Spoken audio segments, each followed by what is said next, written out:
Bienvenue dans Stéroïdes, le podcast qui fait l'exégèse des gros bras. Avec Stéphane Moïsakis et Rafik Djoumi. Bienvenue dans ce nouvel épisode de Stéroïdes The Podcast, je suis Stéphane Moïsakis et cette semaine je suis avec mon ami Rafik Djoumi. Salut Rafik. Salut Steph. Pour parler du film Les Anges de la Nuit. Alors bon, on appelle ça Les Anges de la Nuit, faut dire que le titre français est un peu space quoi, un peu ça va, basique, moi je trouve. Ça me dérange pas parce que ça pour moi ça renvoie à Les Anges aux figures sales, donc à toute une tradition du film mafieux, vaguement irlandais des années 30, donc c'est pas un problème. Et je pense d'ailleurs que c'était peut-être même à l'esprit du distributeur quand il a choisi ce titre. C'est possible. Ouais. Et State of Grace, effectivement, c'est un titre facile à traduire. Oui, mais pour le public français, pas assez explicite. Le public français a toujours eu besoin de... Déjà, Les Anges de la Nuit, on est à la limite du poétique, et ça, en général, ils aiment pas. De Phil Joannou, auquel on avait consacré déjà un podcast avec 3 heures l'heure du crime. Ouais, exactement. Pas l'autre podcast le plus écouté, donc on vous engage quand même à aller le voir, parce qu'on essaie de vous parler des bons films et que vous ne connaissez pas, donc faites l'effort quand même des fois de cliquer sur des trucs sans savoir de quoi il s'agit. Vous allez vous faire engueuler. non, mais 3 heures l'heure du crime, c'est un film qui est pas très très connu, donc voilà. Précisément, oui.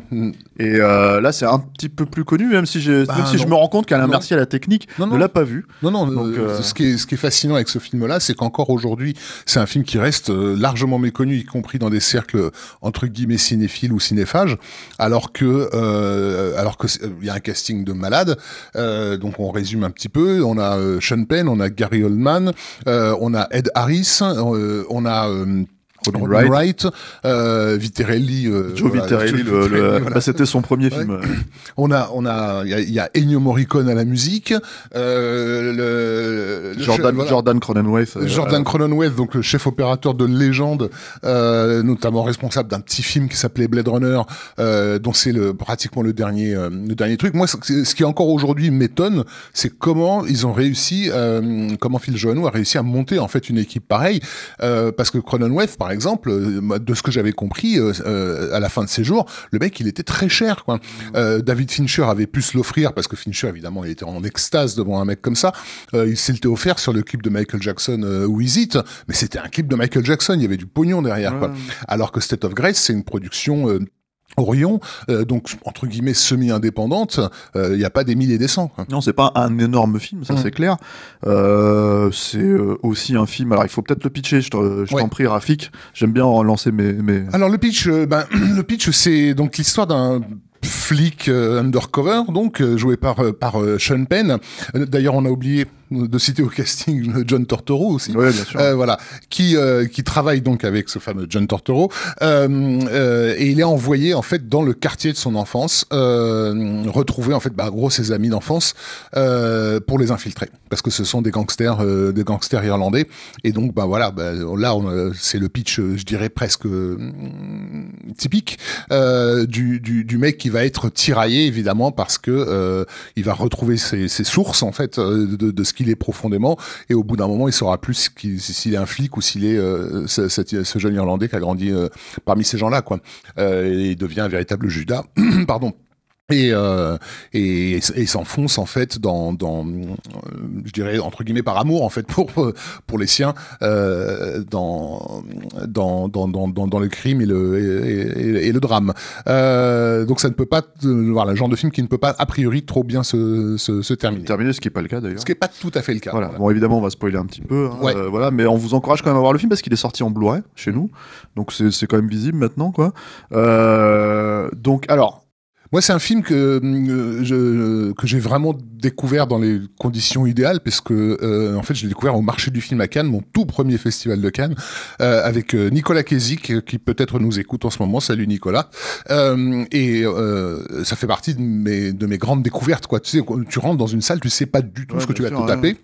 Déjà le générique d'ouverture, on se regardait Nicolas et moi en mode mais qu'est-ce qui se passe quoi, c'est quoi tous ces noms qui défilent, et puis surtout le film, enfin voilà, il a une tenue exceptionnelle, surtout je trouve, enfin c'est pour les gens qui comme moi sont un peu fétichistes de l'image, c'est un des derniers grands films new-yorkais je trouve, c'est-à-dire que une des plus grandes stars de la ville c'est vraiment une des plus grandes stars du film c'est vraiment la ville de New York. Je suis d'accord. Si vous voulez avoir des travelling à ras du sol sur un mec qui vient de sortir de sa bagnole à côté du métro aérien et les bouches d'égout fumantes. Enfin, c'est le film à voir, quoi.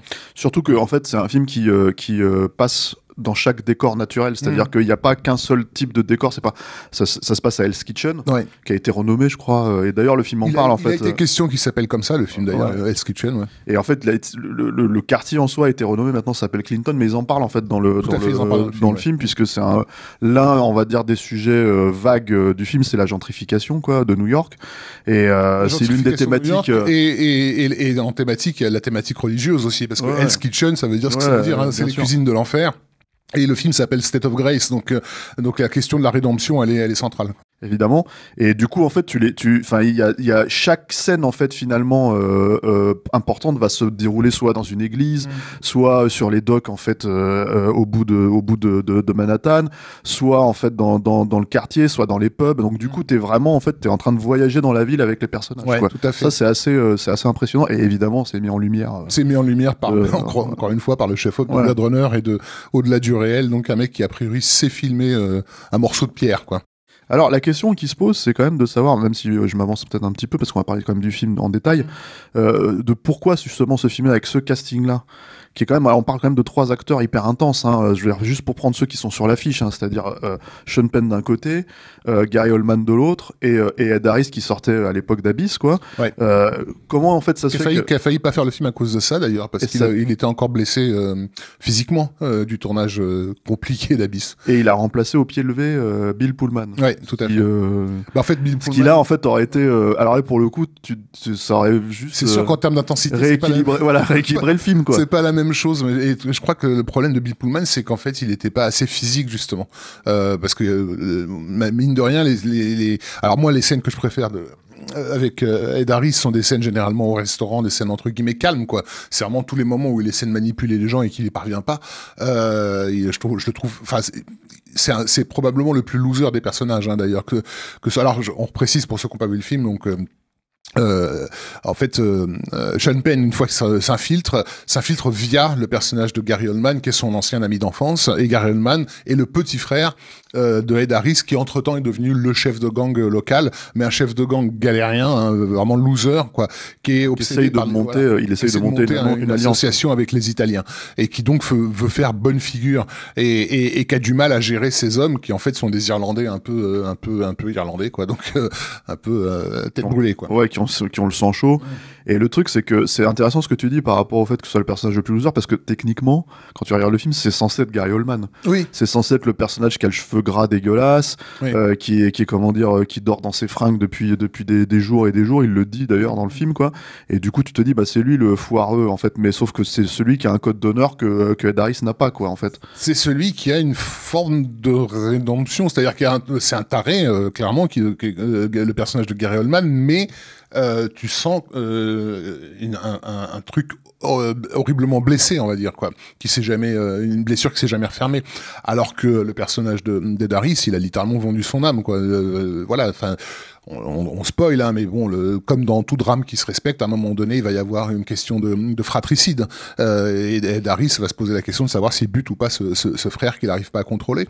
Et évidemment, il fait aucun doute pour le public qu'on est complètement du côté du personnage de Gary Oldman quand il dit qu'il dort dans ses fringues, mais le fait est qu'il faut aussi préciser en termes d'intensité de jeu que c'était bel et bien le cas de Gary Oldman sur le plateau, quoi. Mais c'est ce que j'allais te poser comme question, c'est comment se fait-il qu'un film, en fait, moi je trouve d'une vraie qualité, puisse finalement, 30 ans après, un peu passer inaperçu, quand tu te retrouves avec 3 acteurs qui sont très intenses, qui sont pour le coup vraiment extrêmement bien utilisés. Voilà, dont entre-temps, il y en a 2 qui ont reçu l'Oscar, il y en a 3 qui ont été nominés aux Oscars. Enfin oui, effectivement, c'est encore plus un casting fabuleux aujourd'hui que ça ne l'était en 90. La raison, elle est toute simple, hein, c'est que le film est sorti en même temps que Les Affranchis de Scorsese, qui a été un vrai carton aux États-Unis, moins en France, mais aux États-Unis c'était un vrai carton, et qui du coup est un classique maintenant, là, et qui a complètement fait de l'ombre. Et c'est vrai qu'il n'y avait pas a priori de place pour 2 films de mafieux la même semaine, quoi. Sauf que comme c'est une production justement indépendante avec plusieurs boîtes de prod et tout ça, alors que comment dire, Les Affranchis c'est tenu par une major, un studio. Les Affranchis, sa carrière ensuite, elle a été assurée par sa présence régulière dans le catalogue de studio, alors que le catalogue Orion, il a été dépecé, les films se sont retrouvés chez un tel, c'est sorti de façon anarchique en DVD, en laserdisc et compagnie, et donc du coup il n'y a pas de suivi en fait sur ces films-là. Et je pense que ça joue aussi dans la vie à long terme de ces productions. Le catalogue Orion, quand on regarde aujourd'hui tout ce qu'ils ont produit, à l'exception de films comme Amadeus et autres, qui sont, comment dire, que par le fait qu'ils ont été justement oscarisés, sont restés. En fait, c'est que des films à problème en termes d'accessibilité. Tu vois, même La Chair et le sang, c'est pendant un moment. Bien sûr, voilà, tu vois, c'était difficile. Mais La Chair et le sang, on va dire que t'as des vedettes. Enfin, tu vois, Rutger Hauer, qui est bon. Voilà, évidemment, on adore Rutger Hauer, mais Rutger Hauer, c'était un acteur de série B après. C'est-à-dire, c'est quand même quelqu'un qui s'est un peu perdu là-dedans. Et du coup, en gros, bon, ça peut. Alors que là, Sean Penn.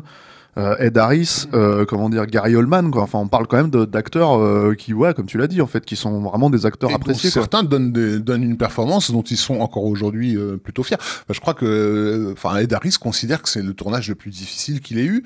Alors que le mec a fait Abyss. Le mec a fait Abyss, quoi. mais en termes psychologiques, enfin, il a dit que il a eu du mal à se sortir du personnage de Frank l'a suivi pendant des années, quoi. En fait, ouais, c'est-à-dire que voilà, alors, comment dire, précisons en fait, en gros que voilà, il y a une vraie facture de tragédie grecque en fait dans le film. C'est assez important. C'est même d'ailleurs ce qui pourrait expliquer, par exemple, moi je sais qu'en revoyant le film comme ça, je me suis dit tiens, mais c'est étonnant qu'ils annoncent la couleur d'entrée de jeu sur le personnage de Sean Penn. C'est-à-dire, je pense que ça aurait pu gagner à ce que, pas que ça soit une révélation, mais au bout de peut-être 40 minutes de film, en gros, hein, que c'est un flic infiltré, quoi. Et parce que la scène d'ouverture, on va dire, n'est pas, tu vois, c'est une scène assez classique, finalement, la scène où, justement, ils essayent de mettre en place espèce de... Alors, ouais, c'est ça, le truc. Faire, en fait, une street cred, en fait, pour le personnage. Credibility, en fait, en faisant en sorte que Sean Penn tue deux flics, en tout cas fasse semblant de tuer deux flics avec des balles à blanc devant témoins, de façon à ce qu'on parle de lui comme étant un criminel et que du coup il intègre ce monde criminel plus simplement.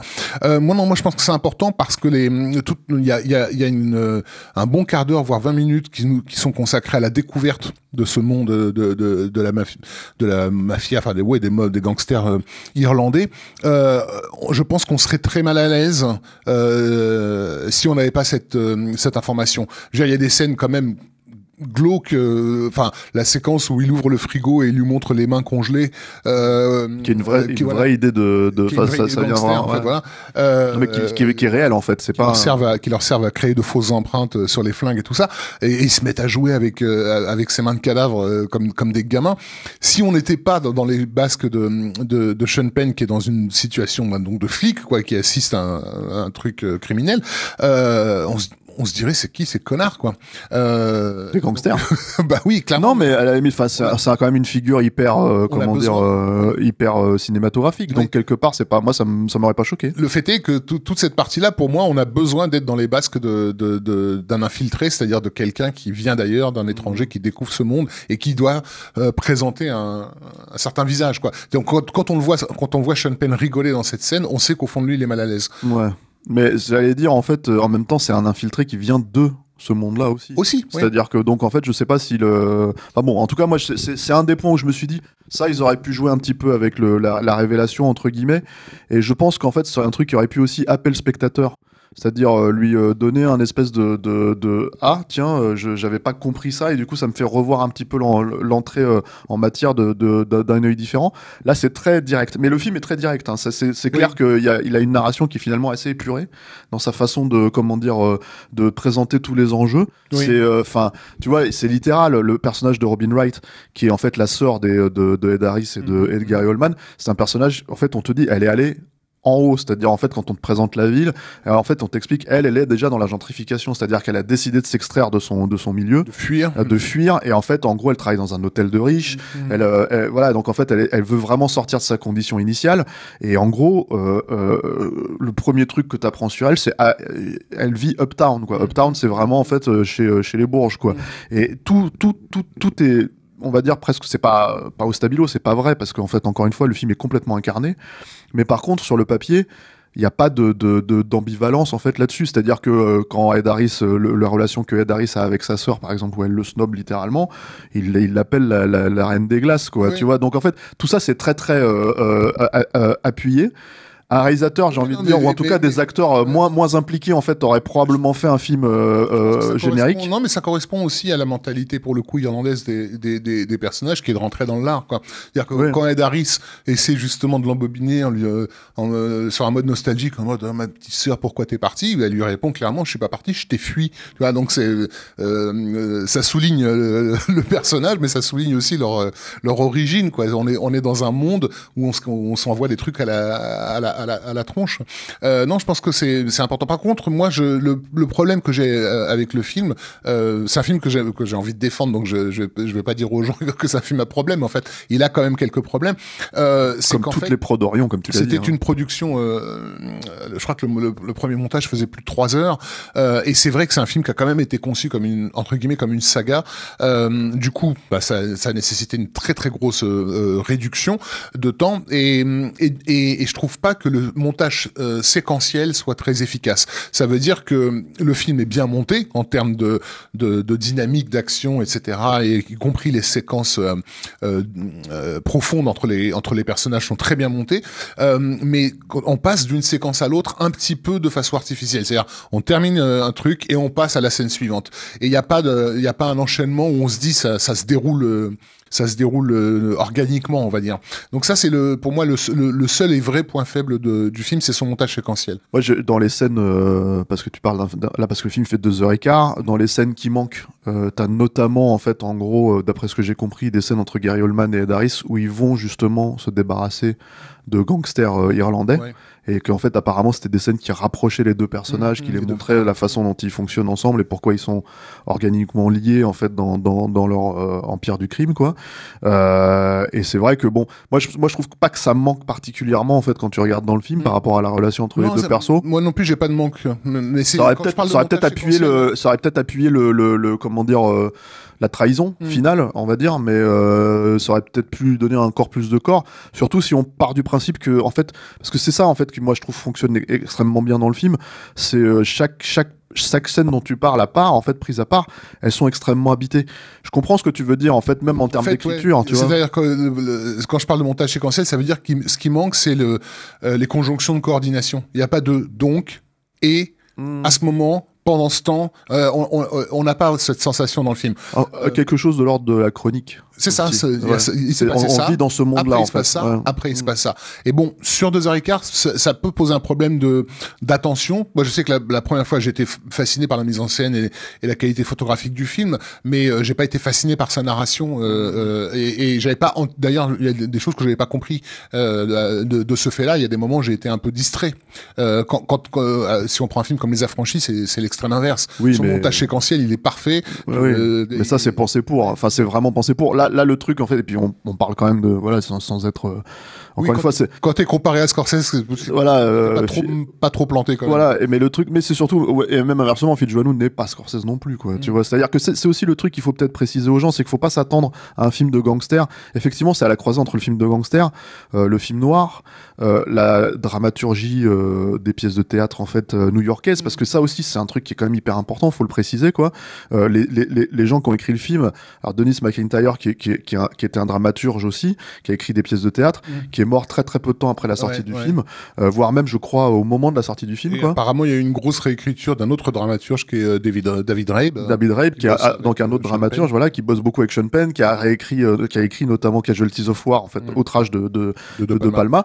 Et en gros, en fait, tu sens dans l'écriture des personnages et tu sens dans l'écriture des séquences et même des fois dans des endroits où tu te dis mais c'est pas une scène, en fait ça pourrait totalement être une scène de comment dire, de pièce de théâtre. Il y a par exemple, il y a la mort d'un personnage assez rapidement dans le film, au bout d'une quarantaine de minutes, qui est le personnage de John C. Reilly, qui est tout jeune et qui a un petit rôle, quoi, et qui est déjà, tu le remarques, en fait, parce que c'est pareil, moi je trouve John C. Reilly c'est un super acteur, quoi. Il joue la victime idéale. Ouais, voilà, et qui joue le petit con, en fait, tu vois. Le copain qui a jamais eu de bol, celui qu'on a toujours pris sous son épaule parce que le monde lui tombe sur la gueule et que t'as envie de protéger, mais qu'en même temps attire le malheur. Et là, en l'occurrence, le malheur, c'est qu'il va se faire littéralement buter, quoi, par les personnages d'Ed Harris, quoi. Ouais, et d'ailleurs dans une scène apparemment où, parce que quand tu parles d'intensité, enfin j'ai appris ça là, en faisant quelques recherches sur le film, apparemment Ed Harris se pointait chaque fois avec un couteau.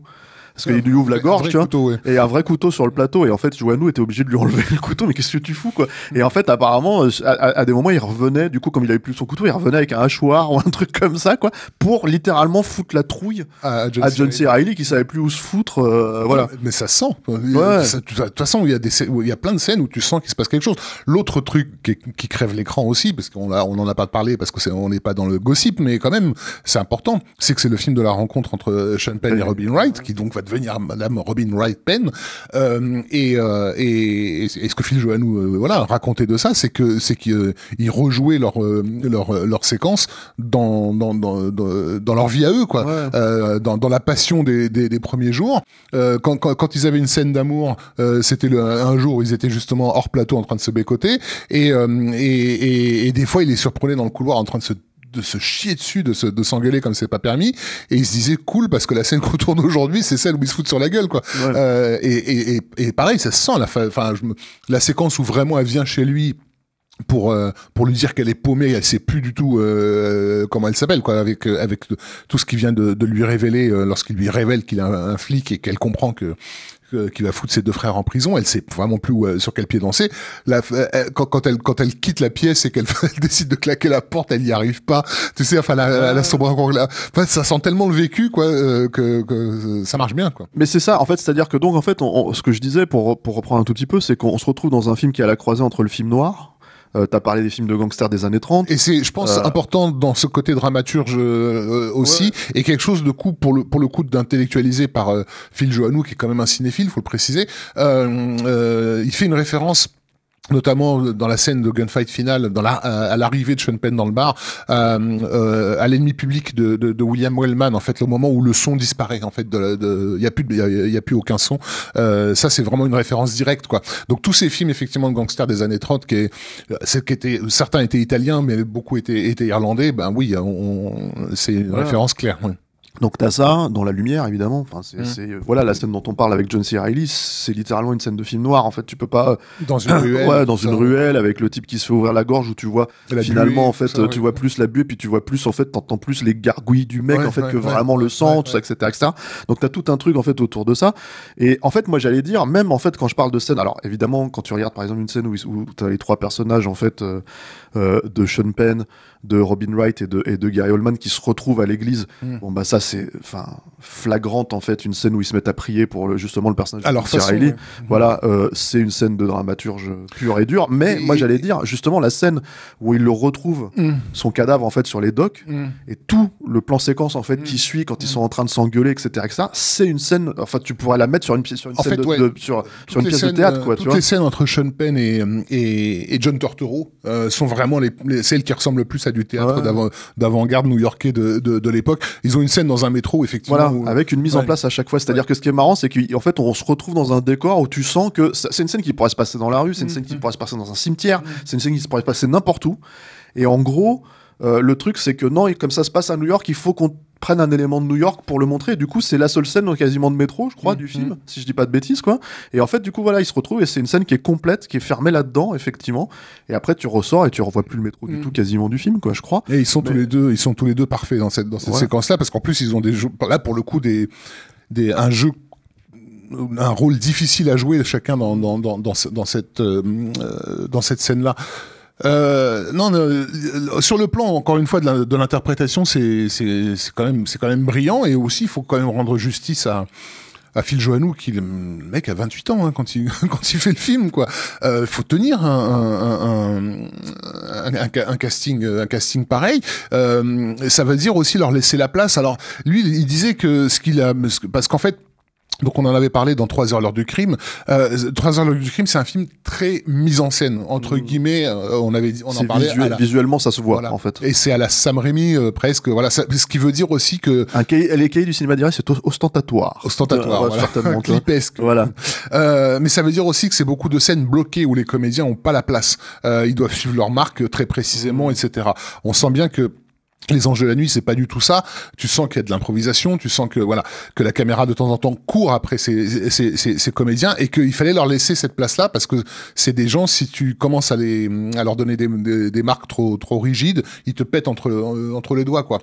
C'est des wild horses, des chevaux sauvages, quoi, si tu veux. Et ça, c'est quelque chose qu'il a appris dans sa relation avec YouTube parce qu'en fait, il sortait de ce concert Rattle and Hum, où justement il avait dû s'adapter au chaos de cette tournée, quoi. Et complètement repenser, c'est à la demande de Bono. À la demande de Bono, tout à fait. Et du coup, il est arrivé effectivement sur State of Grace en mode, il faut que j'apprenne à laisser la place nécessaire à ces gens-là. Et ça donne des trucs. Alors après, on aime ou on n'aime pas, mais il y a des moments, c'est effectivement rafraîchissant. Il y a une séquence notamment où Gary Oldman et Sean Penn doivent brûler un immeuble abandonné après avoir foutu tous les sens au moment où ils décident de jeter l'allumette, ils se regardent tous les deux d'un air complice et ils se mettent à faire un cross, quoi, à courir comme des malades dans le couloir en feu, et tu vois clairement sur la gueule des comédiens qui sont ils sont en train de s'amuser, les mecs. Enfin, ils prennent un risque, manifeste, mais ils sont en train de se marrer, quoi. Ouais, puis après, c'est bon. Alors, Gary Oldman, c'est quand même le film, c'est Gary Oldman School of Acting, quand même, tu vois. Enfin, c'est vraiment genre niveau intensité. Tu vois, moi, j'aime bien ce genre de. Le mec, il sortait des films d'Alan Clark, hein, ceci dit. Donc, si tu veux. Non, mais bien sûr. Mais et puis, bah, il était en train de monter en flèche. Hein. Il venait de faire Sid and Nancy quelques temps avant. Il était vraiment, en fait. À l'époque, on se disait qu'il allait crever dans les 3 années qui suivent, quoi, tellement chacun de ses rôles était incandescent. Ouais, puis voilà, c'est ça. Et puis t'as cette espèce. Quand je dis School of Acting, je me moque un peu, mais c'est pas vrai. Tu vois, je veux dire, il est super dedans, mais t'as tous ces trucs où quand il fume une clope. Tu sens que en fait il sait qu'il prend une pause avec sa clope où il va pas la fumer parce qu'en fait quelqu'un va lui répondre parce qu'il va avoir une réaction, et du coup tu sens qu'il se dit ça au montage les gens ils vont pouvoir travailler avec et tout ça, etc. Donc il y a tout un tas de trucs comme ça en fait qui sont voilà. Mais après c'est ce que tu dis en fait, ce qui est vrai, c'est que le film il est là où il fonctionne vraiment pour moi, c'est qu'il laisse rentrer la vie.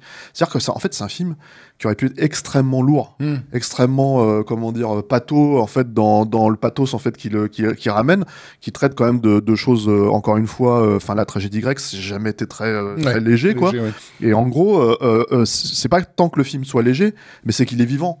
C'est-à-dire sur plein de moments, il y a tu te rappelles des personnages secondaires. Il y a ce personnage en fait d'homme de main d'Ed Harris qui est Nicholson, quoi, qui est super en fait. Alors Nicholson, c'est le nom du personnage. Je précise que c'est pas le nom c'est pas Jack Nicholson qui joue le rôle, quoi.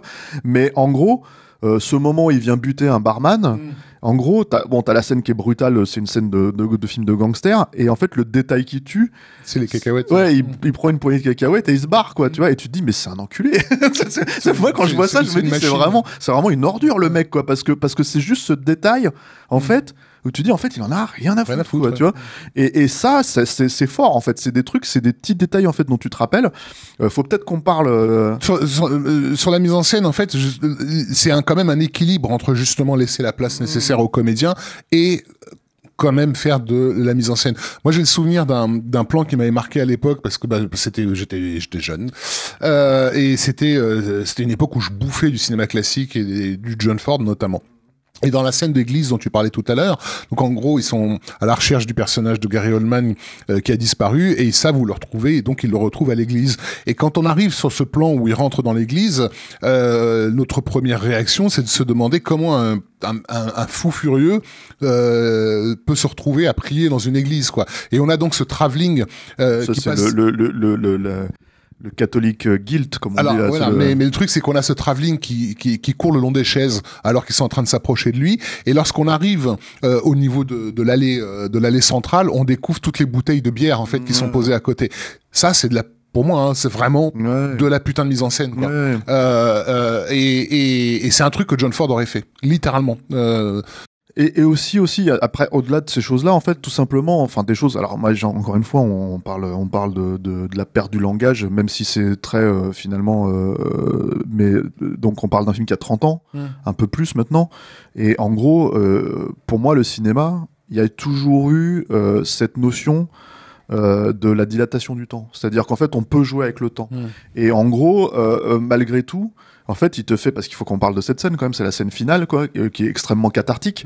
Tu te retrouves avec un gunfight, mais c'est pas que le gunfight, c'est vraiment la mise en place du gunfight, c'est tout en fait le côté western presque. En fait, on a deux morceaux de bravoure, on va dire, dans le film, un qui arrive je dirais aux 2/3, qui est cette séquence de suspense où, comment dire, Ed Harris leur a demandé de se tenir prêt si jamais ça allait mal pour lui, parce qu'il a un rendez-vous avec un mafieux italien très important. Et en gros, si vous n'avez pas de nouvelles de moi à 2 heures, vous vous pointez, vous butez tout le monde, quoi. Et évidemment, comme en face, Gary Oldman, c'est le chien fou, voilà, il est prêt à partir au quart de tour. C'est ça. Et en fait, il s'est rien passé de grave pour le personnage d'Ed Harris. Il est toujours vivant, mais il a pas appelé. Et eux, ils sont en route pour aller au resto, quoi. Surtout, il peut pas appeler, en fait, c'est ça. Et donc, il y a toute une construction autour d'un gros réveil à l'ancienne, bien rond, etc., avec des mouvements de caméra hyper élaborés, quoi, où on est à l'intérieur de la pièce où ils attendent et en travelling, on suit, on passe devant le réveil et derrière le réveil, on voit le resto en arrière-plan et tout.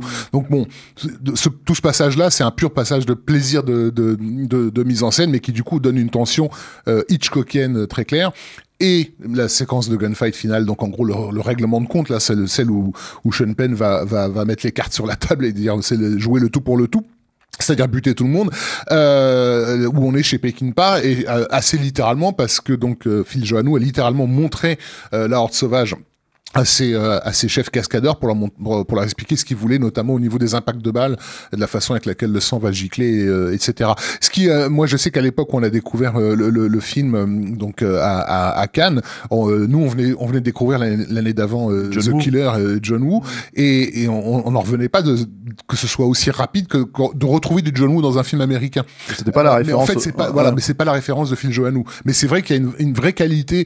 Alors c'est entre John Woo et je dirais le Tsui Hark de Better Tomorrow 3 dans ce goût pour les ralentis extrêmes, justement, sur des objets, parce qu'évidemment ça se passe dans un bar, ce gunfight. Un bar irlandais.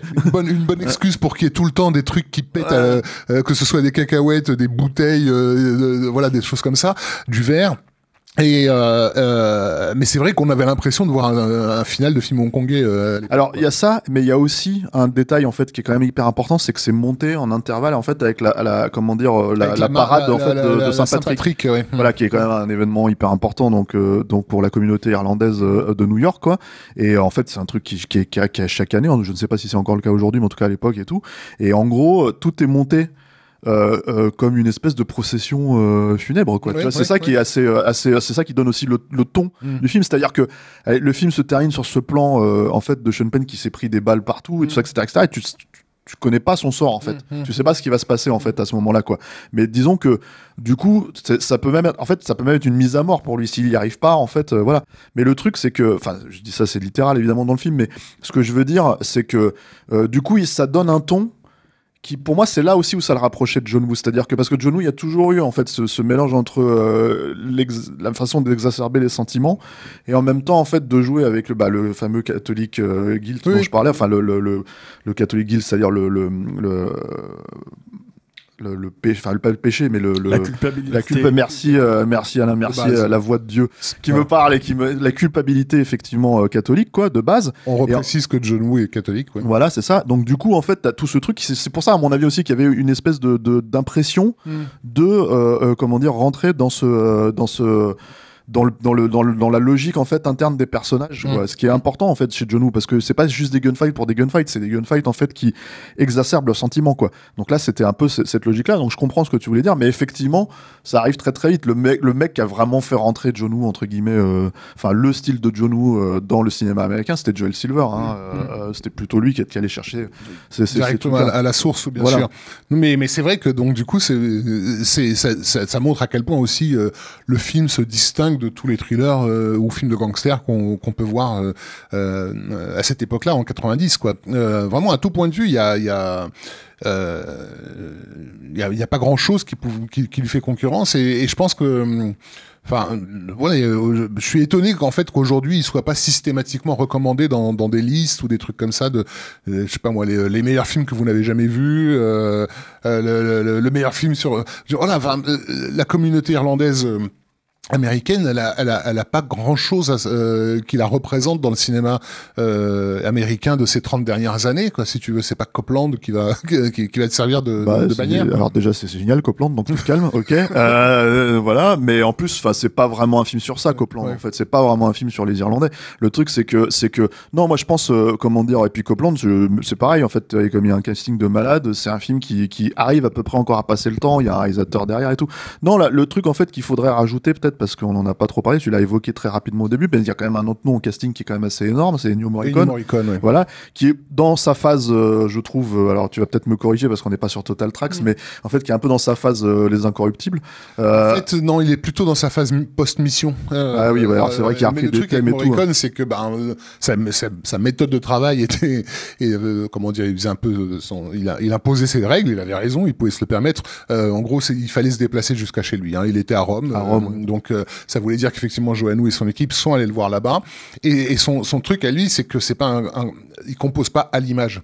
T'arrives, tu lui montres le film et après il te propose 3 ou 4 thèmes et il te demande de choisir là-dedans. Et ça arrivait souvent, il faisait ça avec tout le temps, avec Verneuil, avec tous les autres, il faisait ça. Et effectivement, sa grande œuvre des années 80, ça a été Mission. Et il a beaucoup réutilisé ce fameux hautbois dans les films ultérieurs, que ce soit donc Outrage dont on a parlé tout à l'heure, ou effectivement State of Grace. Donc il y a beaucoup de renvois musicaux entre State of Grace, Outrage et Mission. Mais je soupçonne aussi Morricone d'avoir utilisé beaucoup de trucs qu'il avait composés pour Mission mais qu'il n'a pas utilisé. Apparemment c'est pas officiel, je sais pas si c'est officiel, mais en tout cas c'est connu quoi. Mais il y a aussi le film au départ, ça devait être U2 puisque il sortait de Rattle&Hum. Ce que j'allais te dire par rapport, tu me disais les Irlandais sont pas trop représentés. Il y a quand même quelques films, hein, je veux dire mine de rien, Au nom du père, ce genre de film. Et on va dire.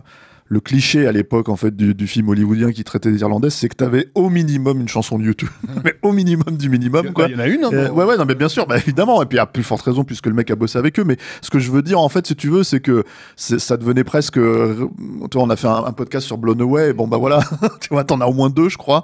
Donc en fait c'est un peu. Non, les Irlandais sont un peu représentés. Non, mais je pense que la musique de Morricone, elle est plus là par rapport la thématique du film. Ouais, bien sûr. Le film et notamment le titre, hein, State of Grace, État de grâce. Donc d'avoir la musique de Mission sur un film qui s'appelle État de grâce, c'est pas non plus complètement. Ouais, et puis en fait alors State of Grace c'est lié, enfin État de grâce c'est lié au comment dire au monologue final de Sean Penn qui a été écrit par David Ray. Ouais, qui a été réécrit, qui donne aussi une constance en fait, une espèce de comment dire d'explication du fonctionnement du personnage quoi, de la raison pour laquelle il revient en fait dans ce quartier-là. Pour qu'elle voilà, et c'est assez touchant en fait. Mais alors le truc avec Morricone aussi, c'est qu'apparemment en fait Joannou raconte aujourd'hui qu'il a beaucoup bossé avec lui mine de rien, c'est-à-dire qu'effectivement il a une espèce de méthodologie où il avait 4-5 thèmes et il s'est dit bon je vais lui faire écouter, il va choisir, et en gros t'as Joannou qui a fait ouais mais est-ce qu'on peut mélanger celui-là et celui-là, et apparemment en fait c'est un des trucs qui fait que les deux ont plus ou moins accroché sur comment dire sur le travail, parce qu'ils ont bossé quand même 2-3 semaines ensemble en fait derrière à Rome chez Morricone, ce qui est quand même faut le préciser parce que tu pourrais effectivement te dire que un mec comme Morricone il va bosser dans son coin, surtout à ce moment-là de sa carrière. On sait qu'à l'époque de Léon, on l'a dit dans le podcast sur Sergio Leone, il composait en avance en fait, avant même que le film soit tourné. Là c'est l'inverse, donc voilà, c'est intéressant de se dire que comment dire malgré le fait que Joannou soit quelqu'un qui avait à l'époque 28 ans, en fait il pouvait quand même se retrouver dans une collaboration, une réelle collaboration en fait pas d'écriture hein, mais de il a vu le film, et même s'il parlait pas une goutte d'anglais et qu'il avait besoin d'un traducteur pour comprendre un peu ce qui se passait à l'écran, même si tu comprends pas ce que les personnages disent, tu vois bien que t'as des putains d'acteurs à l'image quoi, ne serait-ce qu'en lisant les visages, t'as un film quoi déjà, donc je pense que tu sens l'intensité quoi qu'il arrive en fait. Je pense que Morricone a été sensible à ça tout simplement, parce que sinon il aurait envoyé chier un mec de 28 ans qui vient le voir en mode composer la musique de mon film que j'étais me traquer avec avec des groupes irlandais. Ouais. Qu'est-ce que tu fous là, quoi. La musique moderne, hein, tout bêtement, alors qu'en fait, je sais pas mais du tout le fonctionnement de musique, Morricone. elle contribue à élever un film qui est déjà élevé, hein, mais je parlais tout à l'heure de cette séquence de suspense avec le réveil matin. La musique de Morricone sur cette séquence-là, elle est indispensable, hein, parce que comme ça fait partie des moments. Mais c'est là où moi ça me fait penser aux Incorruptibles. Mais oui. Et notamment tout le travelling. Ils marchent dans la rue avec leurs flingues cachés. Effectivement, ça pourrait être une séquence des Incorruptibles. Ouais. D'ailleurs, en fait, c'est aussi une des références de Joannou. Oui. C'est-à-dire que dans les séquences en fait qu'il a beaucoup étudié pour prendre, il y a la scène en fait dans les Incorruptibles, le gunfight dans les escaliers qui reprend le cuirassé Potemkin. Ouais. Mais donc voilà, donc cette espèce de logique de dilater le temps, en fait, dont je parlais tout à l'heure, voilà, c'est un truc qui existe dans ce film-là, quoi, et qui moi je trouve en fait, bon, encore une fois, on n'est pas chez De Palma, c'est pas la même logique, c'est pas aussi ciselé, quoi. Ouais, c'est pas chirurgien. Voilà, c'est ça. Mais par contre, en fait, il y a vraiment cette volonté de plonger le spectateur dans une ambiance, et qui est pour moi un truc qui me manque en fait aujourd'hui au cinéma, des séquences de ralenti entières si tu veux, mais qui sont pensées comme telles, pas juste tu vois parce que tiens, on avait la caméra B qui tourne au ralenti, donc on va utiliser ces chutes là. C'est vraiment en fait un truc qui je trouve se perd complètement aujourd'hui dans le cinéma, quoi, et c'est vraiment dommage, quoi. On est plus dans un film, encore une fois, d'interprètes et d'acteurs pardon, de jeux d'acteurs, mais avec une mise en scène qui vient les soutenir. Ça veut dire que je pense cette longue séquence suspenseful où Ed Harris est devant ce parrain italien Joe Vittarelli, donc qui, comme tu l'as bien décrit tout à l'heure, une boule de graisse en fait une tête de granit sur une boule de graisse. Voilà, une tête de granit sur une boule de graisse, c'est parfait. Voilà, un mec qui en impose, quoi, qui te fout une trouille pas possible, et qui est en train de parler des bonnes manières à Ed Harris, et Ed Harris qui est tellement toute relative, hein, les bonnes manières. Voilà, mais Ed Harris qui est super mal et qui se met à grignoter un truc qui est sur la table, quoi. Qui se met à grignoter, et tu vois le gros plan macro sur les miettes de pain qui qui tombent sur la table, alors que le mec il est en train de lui parler des belles manières, et lui il est en train de jeter les miettes de pain par terre comme et d'ailleurs il lui dit voilà. Pas le bordel, you're such a mess. Donc t'as le jeu de comédien, c'est super intense, le visage de Thierry et la gueule de gamin pris la main dans le sac d'Ed Harris, quoi. Mais ce plan macro il est important, enfin, bien sûr, c'est le plan macro où tu dis oh putain, des miettes de pain, merde. Ce qui est un détail à la con, mais dans ce contexte là qui fait sens, quoi. Et qu'est-ce que je voulais dire? On va peut-être boucler du coup, mais alors boucler sur une note un peu triste, parce que finalement c'est le dernier grand film de Phil Joannou, faut le dire. Est-ce que le film d'après c'est un film alors que je pense que tous les deux on a vu, justement parce qu'on avait vu Les Anges de la Nuit à l'époque. Exactement. On est allé le voir en salle. C'est exactement ça. On a vu Les Anges de la Nuit, et moi c'est clair, hein, je le dis, quand j'ai découvert le film à Cannes, la question qu'on avait avec Nicolas, c'était mais ce mec-là, il va falloir le suivre de très près. C'est forcément un mec important. Et donc, du coup, c'est là qu'on a découvert 3 heures l'heure du crime, qui est totalement différent, mais qui nous a aussi rendu extatiques. Moi, je l'ai vu bien après. Mais... Et on s'est dit, le mec, il est capable de faire, entre guillemets, du Sam Raimi, tu vois, et je sais même pas avec qui on pourrait comparer. Ouais, bon, disons du Scorsese, du machin, mais même si c'est pas tout à fait ça. Voilà. C'est quand même fou, quoi. Et effectivement, son film de studio de Major, avec, comment s'appelle, l'antimatière l'antimatière du cinéma. Du cinéma, voilà. Richard Gere. Ouais. Et la très jolie Kim Basinger, mais bon, la pauvre. Kim Basinger, voilà. Il y a Uma Thurman, je crois, si je dis pas de bêtises, dans le. Ouais, tout à fait, ouais. Qui était, d'ailleurs, on n'a pas parlé parce qu'on n'est pas trop gossip, mais Uma Thurman était maquée avec Phil Joannou, qui a eu la mauvaise idée de lui présenter Gary Oldman. Parce qui en gros l'a chopé direct, quoi. Et... Rafik, pas trop gossip, Jumi, mais gossip quand même. Voilà. Écoute, non mais c'est surtout en fait parce qu'il faut boucler. Ouais. Gary Oldman qui devait d'ailleurs être il avait eu quelques scènes dans Sans chaud pour meurtre de sang-froid, mais surtout Sans chaud pour meurtre de sang-froid. En fait, à un moment donné, exercice Hitchcockien à la Kenneth Branagh de mes couilles. Voilà, tu vois, c'est vraiment un truc où tu te dis mais qu'est-ce qui s'est passé? Il est où le mec qui a fait Les Anges de la Nuit? Il est où le mec qui a fait 3 heures l'heure du crime, quoi, tu vois? Donc du coup, voilà. Et après, il y a eu Evans Prisoner avec qui se veut pour le coup en fait être de nouveau un film noir mais cette fois moite, vraiment plus dans la logique des Elmore Leonard, des mecs comme ça, vraiment des trucs en fait qui se passent sous le cagnard et tout, avec Baldwin, et qui est aussi, dans mon souvenir, peut-être ça mériterait d'être revu pour voir, mais en fait c'était un ratage à l'époque, quoi. Et du coup, c'est quelqu'un qu'on a un peu perdu. Il est parti faire un film avec The Rock qui s'appelait Gridiron Gang. Enfin voilà, c'est vraiment quelqu'un qui s'est perdu, je pense, après dans le truc. Il le dit lui-même d'ailleurs, que en gros, pas sur ces films-là forcément, mais il le dit que en tant que cinéphile, en gros, il se faisait une idée de ce que ça voulait dire d'être réalisateur de cinéma, et que en fait, quand il est arrivé dans le métier, il s'est rendu compte que c'était vraiment complètement autre chose, quoi. Que le milieu du cinéma était vraiment extrêmement complexe, voilà, où les places étaient très chères, quoi.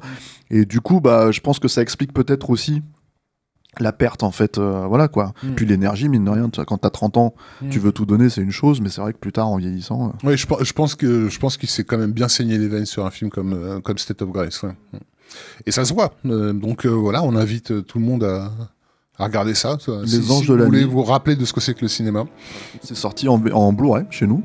Donc voilà, merci Rafik. Merci Steph. Merci Alain, merci à la technique qui me souffle toujours quand je perds mes mots, qui me souffle toujours les bonnes phrases, quoi. Merci à vous qui nous suivez. Qu'est-ce que je pourrais dire en fait? Est-ce qu'il faut que je dise, je regarde Alain Mercier, hein, excusez-moi, il est hors champ.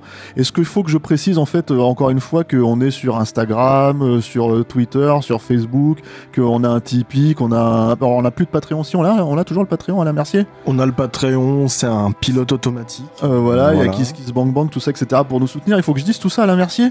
Ça y est, est-ce que tu peux le dire, toi? Ça y est, tu viens de le faire. Ah, je viens de le faire. Bon, écoute, voilà. Et dans les contreparties, il y a de la Guinness, un truc comme ça, non? Non, il n'y a pas de... En plus, il commande... Tu sais, il y a des erreurs de continuité dans le film. Il commande de la Guinness et il se retrouve avec du whisky. Ouais. Tu vois, donc comme quoi, tu vois, Phil Joannou, on a beaucoup exagéré, quoi. Enfin, voilà. Bon, merci à tous, et puis je sais pas si on aura un aussi bon film la prochaine fois, Rafik. Je suis pas sûr, voilà. On verra bien. Merci.